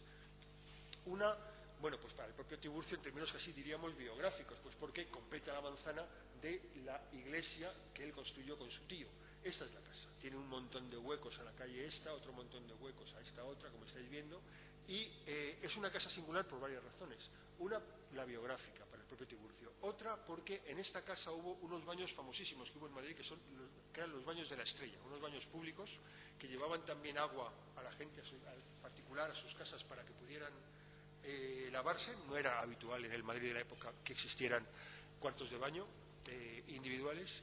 Y en esta casa, aparte de esos famosísimos baños de la Estrella, que estaban en los bajos y en los sótanos, como podéis imaginar, el resto de la casa era de viviendas de alquiler. En esta casa estuvo la vivienda de Larra, en la que Larra se suicidó. En la otra esquina de la casa, ahí veis asomar la iglesia de Santiago. Hoy todavía, porque se entraba por la calle Santa Clara, por este portal, en el número 3, Larra vivió en este piso de aquí, que hacía esta esquina. En esta casa se pegó un tiro Larra el 13 de febrero, una noche de carnaval, después de que lo visitara Dolores Armijo, su amante en la época, y le dijera que su relación había llegado al final. Hoy esa casa de Tiburcio Pérez Cuervo tiene la placa en la que dice que en esa casa murió Larra. Larra se conservó su cadáver en la cripta de la iglesia, se entra por ese portalón de ahí, la cripta de la iglesia de Santiago. Ahí estuvo un par de noches hasta que finalmente lo acabaron enterrando el día que, ya sabéis, José Zorrilla se hizo famoso leyendo unos sonetos, un poema largo. Tenía 19 años y pasó a la posteridad por la lectura de aquel poema que había construido a la muerte de Larra. Él decía, esta es una casa importante en términos históricos. Hay un momento en el que Tiburcio empieza a levantar cabeza, empieza a tener en su vida profesional encargos relativamente importantes. Uno de ellos es el Colegio de Cirugía de San Carlos en Madrid. Es el edificio que hay justamente pegado al Hospital General de Sabatini. Ese edificio, tal como hoy se conserva, tiene, como Tiburcio dice, 3/4 partes, es decir, esta U, o esta crujía, obra de Tiburcio. Esta otra crujía no lo es, a pesar de que Navascués decía que del colegio a lo mejor es la fachada, que es de lo poco que se hizo digno en la época de la regencia o posterior a Fernando VII. Ese proyecto del Colegio de San Carlos tuvo un primer proyecto de Isidro Velázquez, que es esta sería la calle de Atocha, y esta es la calle de Santa Isabel, donde había un depósito de agua. Bien, ese es el proyecto de Isidro Velázquez, no se llegó a construir. El que se construye es el que hizo Tiburcio en el año 32. Esta es la calle de Atocha y esto es el depósito de agua que Tiburcio traslada a esta esquina. Invierte, como veis, la forma del anfiteatro anatómico del Colegio de Cirugía y da esas crujías. Esto es lo que él construye de ese edificio. Y deja en tinta la parte que no deja construida. Esto es un plano de los que hoy llamaríamos as-built, tal como se construyó, o un proyecto de liquidación. Él deja esta crujía sin acabar, pero cimentada, con una doble crujía y con una panda de un pórtico para esa especie como de pasillo perimetral que hay en torno a las otras. Para esa fachada, de todas formas, da un alzado. Por cierto, fijaos, en el año 36, como firma ya Tiburcio sin el Pérez. Eso que os decía también está ahí explicado. Me importa mucho este alzado porque, fijaos, en ese enorme pórtico a la calle de Atocha, la fachada de la calle de Atocha, con 2 columnas de un dórico griego délico, de los que tienen el primer tercio del fuste liso y el resto con acanaladuras. Esa sería la fachada de Santa Isabel, que es prácticamente como se construye. Y os decía, esa fachada no es la que finalmente se construye. La crujía de Santa Isabel la va a proyectar y a construir en parte un arquitecto que aparece hoy aquí por primera vez, que es un tal Juan Pedro Allegui. Va a ser un nombre que me interesa que conservéis el nombre del personaje porque aparecerá al final de la vida de Tiburcio.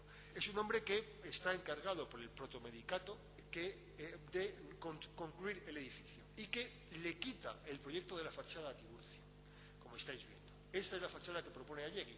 Está firmado aquí Juan Pedro Allegui, arquitecto, en ese tal, en el año 36 también, justo cuando Tiburcio ha dejado ya la dirección de las obras. La fachada que se construye es esta otra, y la construye Francisco Javier de Mariátegui, aquel personaje que también, masón renegado, que también tiene relación con Tiburcio. Y es quien finalmente concluye la fachada, como intuyó Navascués, porque luego se apuntaba, porque hay un semanario pintoresco español que dice que esa fachada en ese momento está en manos de Mariátegui. Fijaos que es la fachada de Allegui, que estáis viendo aquí, con las mismas columnas, pero además son columnas que estaban construidas y que se trasladaron, que se mantuvieron donde estaban. Este hombre, Mariátegui, modifica un poco ese frente, maciza esto y convierte en un dintel con dos grandes ménsulas, crea, para hacer útil lo que en este caso parece interpretarse que es como una especie de balcón, crea una fachada para ganar aquí una sala, hace otro cuerpo ático y otro remate de escultura distinto. Y otra cosa muy importante, desmocha, porque está documentado que estaban construidas esas torrecitas laterales, que yo creo que le iban muy bien al edificio, porque da un ritmo A, B, C, B, A, muy claro, mientras que en este otro caso queda como muy diluido, con una especie como de horizontalidad quizá excesiva, sobre todo cuando se acumula esa pendiente tan fuerte de la calle de Atocha, y esto le daba una cierta gracia, ¿no? Le venía muy bien. Mariátegui en ese sentido me parece más fino que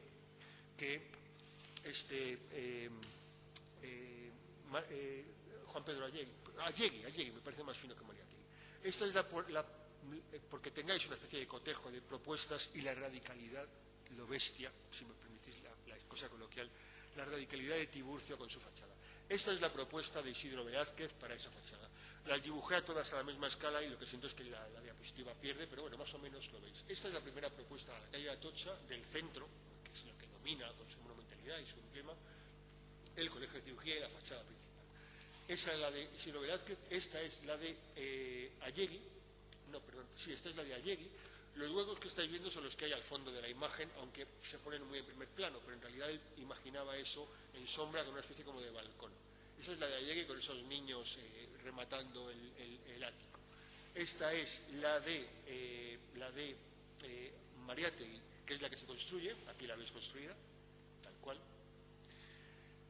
Y esta era la de Tiburcio, con unas columnas que después de las columnas dóricas del Museo del Prado hubieran sido las dos columnas más grandes de Madrid en aquel momento. Son columnas, no me acuerdo ahora mismo, porque podrían haber llegado a tener 14 o 16 metros de altura, de una monumentalidad, por lo tanto, como veis, impresionante. Bien, además de ese encargo de un edificio importante, el Colegio de Cirugía tiene un anfiteatro anatómico del que no tengo imágenes aquí, pero que es probablemente la mejor y mayor obra, junto con el Teatro Real, de las que se hacen después de la muerte de Fernando VII en Madrid y antes de que Narciso Pascual y Colomer, digamos, brille con luz propia en el panorama madrileño entre los mejores arquitectos. Ese salón, ese hemiciclo del Colegio de Cirugía es una obra de verdad especialmente impresionante. Tiburcio va a hacer esta otra obra. Tiburcio va a hacer esta otra obra en 1834, cuando se da, por parte de María Cristina, un liberalismo muy de circunstancias en el sentido de que los carlistas son absolutistas y son los partidarios de que sea el rey Carlos, el infante don Carlos, Isidro de Borbón, quien reina en España. Ella no puede decantarse por los absolutistas porque esos están del bando de su cuñado y inevitablemente tiene que decantarse en el lado de los liberales. Por lo tanto, os decía, es un liberalismo muy tenue, muy de circunstancias, que pone en manos de Martínez de la Rosa la redacción de una carta otorgada que es el Estatuto Real, que se proclama en Madrid en el año 34 y que proclama un liberalismo bicameral que necesita un salón de procuradores y un salón de próceres.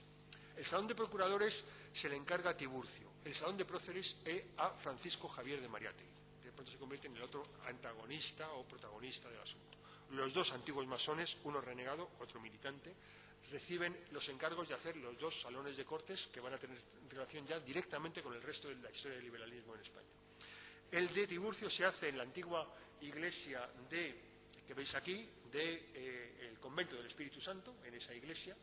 Tiburcio, hay un momento que lo veis bien sobre la planta, va a tener que derribar toda esta parte, toda esta zona de la iglesia porque está en ruinas y se queda prácticamente con la planta de cruz griega que veis aquí perfectamente dibujable. Si abstraemos a partir de esta línea lo que Tiburcio derriba.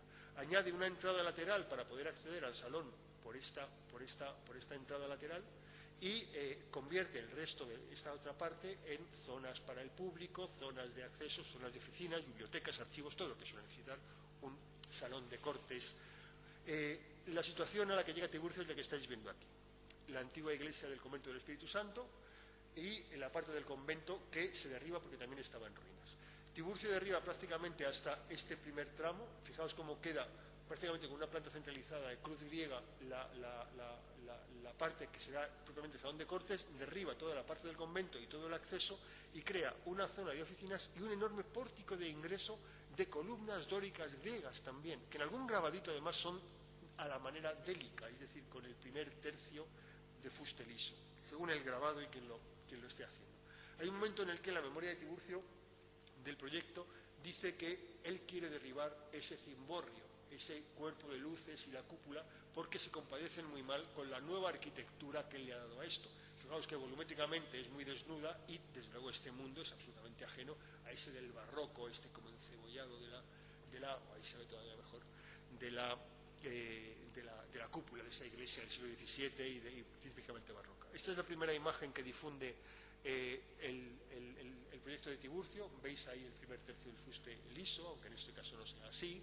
Es del Semanario Pintoresco Español, hay un poemita que no tiene nada que ver con esto, pero es la primera imagen que difunde la obra de Tiburcio y la que condiciona todas las demás imágenes que vais a poder tener de este edificio.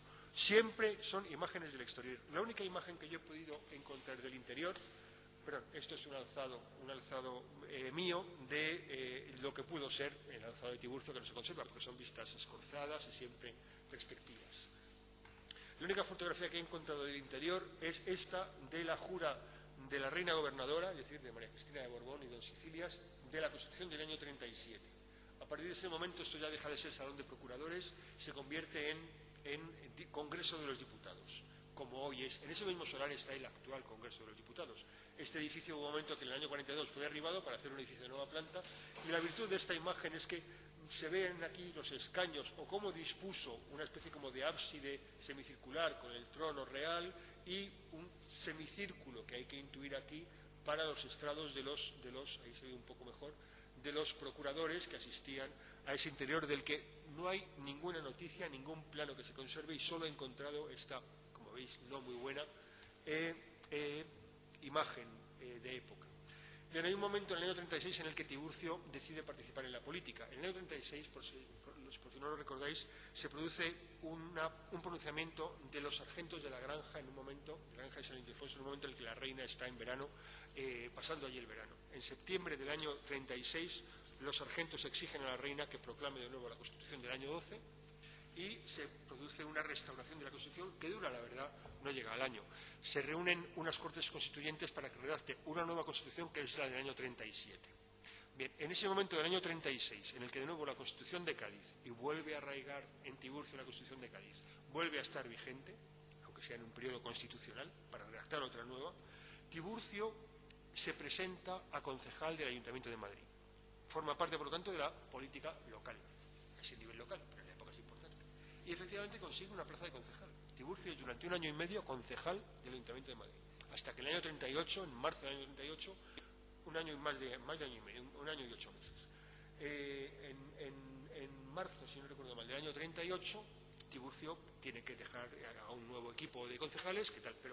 Pero os decía, forma parte de ese primer ayuntamiento constitucional que vuelve a estar así restaurada la Constitución del año 12, la Constitución de Cádiz, por lo tanto.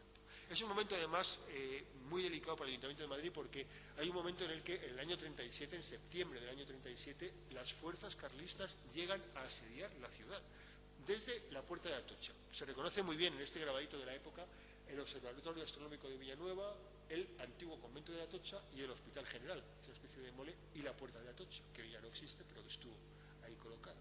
Por cierto, en un momento en el que acababa de ser restaurada por Francisco Javier de Mariátegui. Bien, como veis, ese es el camino de Atocha todavía. Como veis, en ese momento a Tiburcio le toca vivir una época muy delicada en la que el ayuntamiento tiene que poner todas sus fuerzas para contrarrestar la entrada de los carlistas, que efectivamente no llegan a pasar de la Puerta de Atocha ni de lo que son los terrenos de la actual Puerta de Atocha.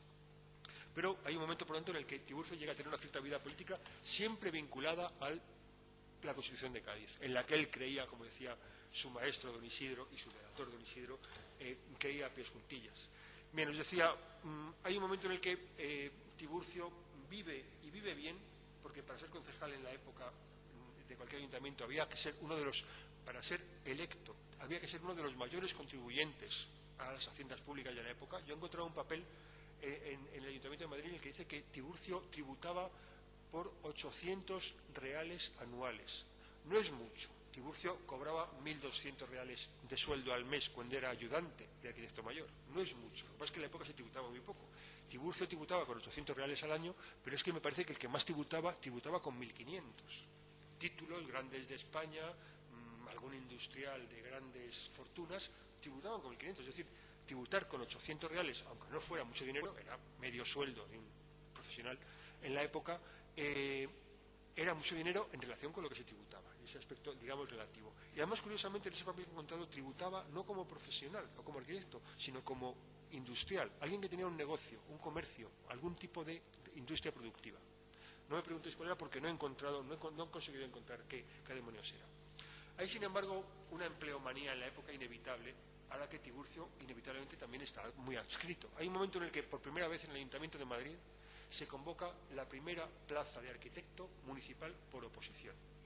Se convoca en el año 40 y Tiburcio decide presentarse a ella. Siempre ha tenido cierta vocación de servicio, vamos a decirlo así, público. Lo hizo como concejal en su día, lo hace desde la Academia de San Fernando, donde ha conseguido que le reconozcan como director de la Academia por sus méritos en el Salón de Cortes. Lo hace en la Academia como profesor de los alumnos de la Academia, ha conseguido, por tanto, un cierto reconocimiento en ese tenue liberalismo de la época de María Cristina y, desde luego, una vez muerto Fernando VII, y hay un momento en el que Tiburcio decide presentarse a la oposición de arquitecto municipal de Madrid. Una oposición en la que se encuentra, que forma parte del jurado, Juan Pedro Allegui, el mismo personaje que le había quitado la fachada del Colegio de Cirugía en el año 36.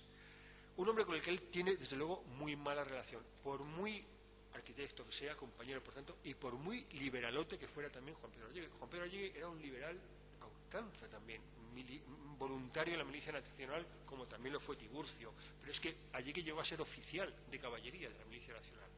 Llegó a ser juez de primera instancia en Madrid, también con nombramiento especial. Era un hombre de una cierta importancia y, desde luego, militante en un liberalismo de época. Fue masón también Allegui. Está en las listas en las que en Palacio se reconoce a muchos arquitectos. Entre ellos estaba Juan Pedro Allegui como masón. Estaba Mariátegui con un nombre muy bonito, Aurora, como nombre masónico, se llamaba Mariátegui. De Allegui no dice nombre, y Tiburcio no está, a pesar de que tenemos dos testimonios de que estaba entre los principales, en el cuarto o quinto orden de alguna de las logias madrileñas. Os decía, Tiburcio se presenta a su oposición y se encuentra con que en el tribunal está Juan Pedro Allegui. Y no solamente está en el tribunal, sino que además Juan Pedro Allegui es el arquitecto fontanero mayor de Madrid.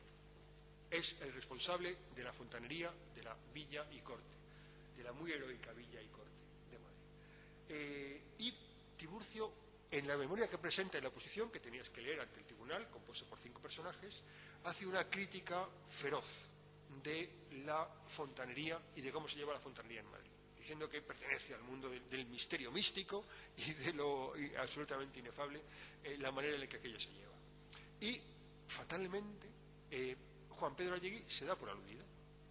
Piensa que aquello, y sinceramente yo me he leído la memoria en la que Tiburcio ataca cómo se llevan las cosas en Madrid, y no solamente no hay ningún ataque personal, sino que es un ataque relativamente tenue.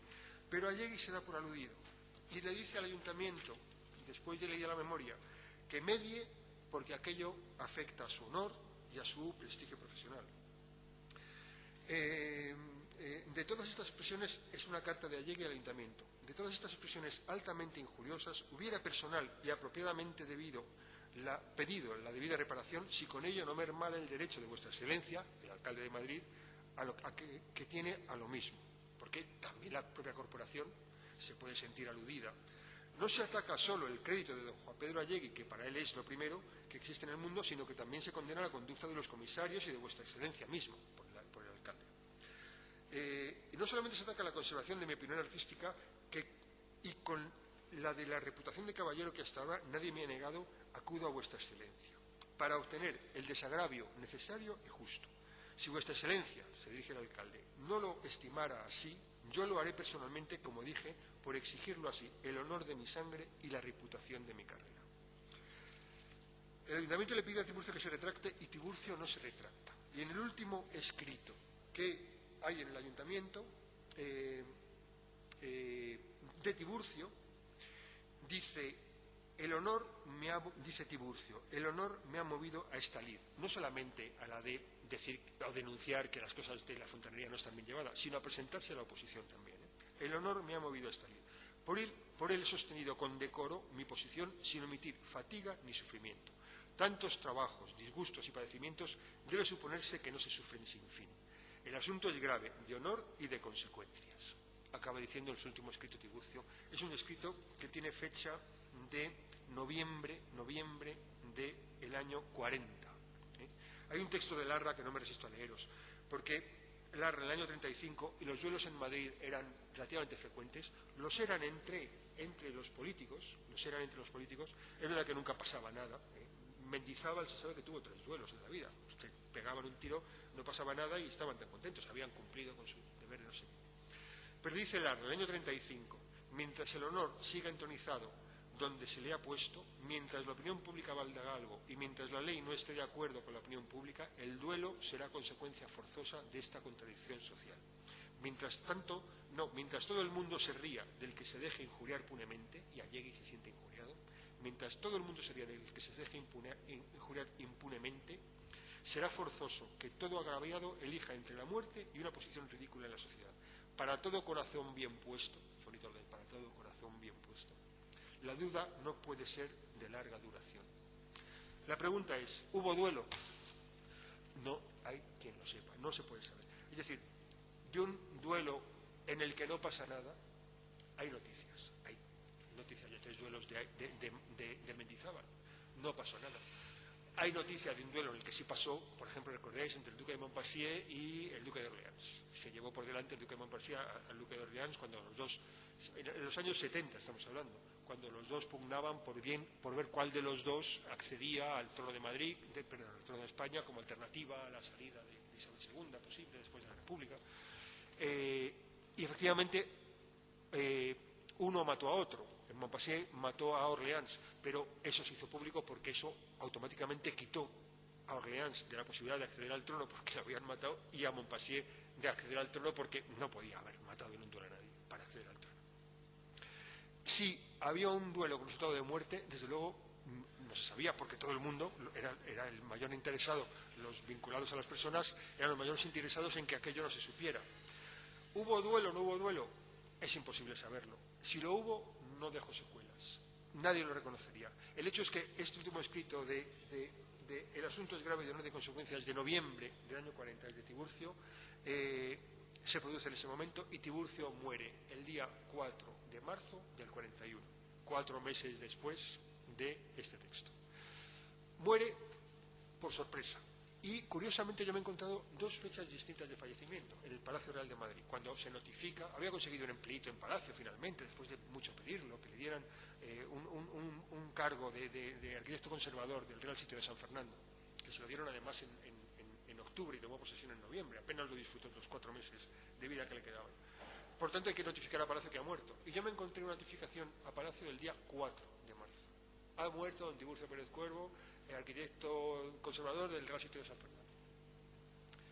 Curiosamente, sin embargo, Tiburcio murió el 6. También hay otra notificación en Palacio que dice, no, que ha muerto el día 6. Es el día que murió, rigurosamente, con toda certeza. El día 6 muere en su casa de la calle de Capellanes, planta baja, cerquita del Palacio, al lado del convento de las Descalzas. Precisamente donde estaban las casas de capellanes del convento de las Descalzas, del convento del convento de las Descalzas, donde vivían los capellanes y hoy en aquella época daba nombre a la calle, la casa de los capellanes del convento de las Descalzas. Esa casa fue desamortizada. Tiburcio, como buen liberal, se acabó yendo a vivir a una casa desamortizada por Mendizábal. La verdad es que también tiene gracia y es consecuente con su manera.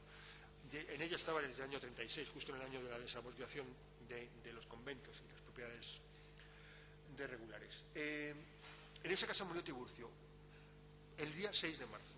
Tuvo que ir no sé qué juez de primera instancia a levantar el cadáver y murió sin testar. Murió sin testar porque probablemente la muerte le pilló por sorpresa. ¿Por qué hay 2 fechas? ¿Hubo duelo o no hubo duelo? Es imposible saberlo. Pero a mí me extraña que haya 2 fechas. Imaginaos que hubo duelo el 4. Quedó tan mal herido que alguien vinculado a él, de los que servían de padrinos o de testigos, dijo, este hombre no sale de aquí, voy a ir diciendo a Palacio que ha muerto. Pero, sin embargo, Tiburcio vive 2 días más y muere el día 6, cuando se volvió a notificar el asunto. Finalmente, el registro del fallecimiento se hace el día 8. ¿Por qué? El 6 era sábado.